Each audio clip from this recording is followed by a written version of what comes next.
So selling your house is one of the most stressful things you can do, which is why I love estate agency, because helping people through that stressful period of their life is just incredible. But if your house sits on the market for a long time, it becomes increasingly more stressful. So how can you reduce the days your property sits on the market? In this video, I'm going to take you through exactly what we do at Power Bespoke to reduce our days on market and still get our sellers on average 100.2% of the marketing price versus 97% average. Let's go. So one of the biggest problems, or the reasons that cause houses to sit on the market for a long time, is stagnation. Now, if after the first 4 to 6 weeks the property hasn't had offers and it isn't under offer, Rightmove confirms that 70% of your interest will come in the first 4 to 6 weeks of marketing. So if you haven't secured a buyer in that period, which by the way is when the best price is likely to come, then your house remains on the market. And the longer it remains on the market, the more it stagnates on the market. So the question then becomes, how do you reduce the level of stagnation? Really simple. Every single week, your estate agent on a Monday should be changing something in the marketing. Now, eventually, that change might be the price, but that's way far down the list of priorities.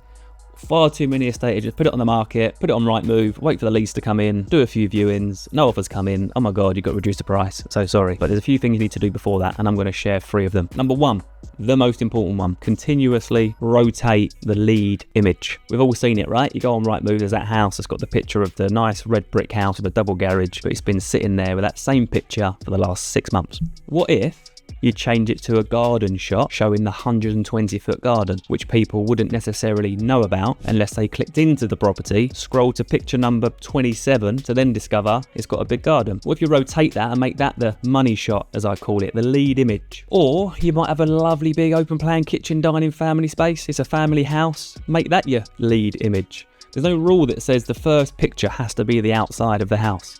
And actually, my belief is you don't live outside the house and look at it. You live inside the house.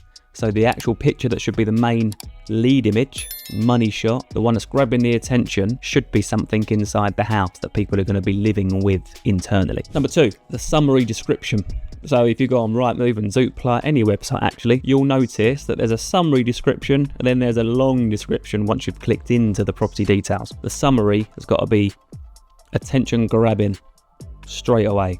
So I'm talking capitalize some words. I'm talking keep it short and sweet and simple. I'm talking don't say 3 bedrooms detached when it already says that around it on Rightmove. It says detached and 3 beds. Use that space to sell the features they can't already see. It might have planning permission to be extended. It might have a 3rd double bedroom. So use that space to really capture and capitalize on certain words to stand off the screen. Because look, your property is on the market in competition with every other property on the market, not in isolation. So when someone does a search, 400 to 600, they all come up, price descending order, and then you've got picture of an outside of a house, picture of an outside of a house, picture of an outside of a house, picture of a nice big kitchen. Oh my God, that stands out, that looks nice. Then you look at the writing, 3 double bedrooms, permission to be extended. Number 3, and I love doing this, when your estate agent photographs the house, or in an ideal world like we do at Power Bespoke, the professional photographer that they employ photographs the house, make sure they get 40 pictures, but you're only going to launch to market with 15 to 20 of them. You're going to hold back a load. That's so you can delete all the pictures that have been using and then upload the new ones. Keep it fresh. Fresh pictures, different angles of the room, different time of day, maybe then have some twilight photography, some elevator photography. You just got to keep it fresh. Stagnation is the worst thing for properties on the market. You're better off, as I said in the previous video, not sure which one, watch them on the channel, you'll come across it. Stagnation is terrible. You're better off being on the market for 3 months maximum, coming off for 3 months, going back on for 3 months, coming off for 3 months, rather than sitting there for 3, 6, 9, 12 months, stagnating. Hope that helped. If you need anything, there's a link below.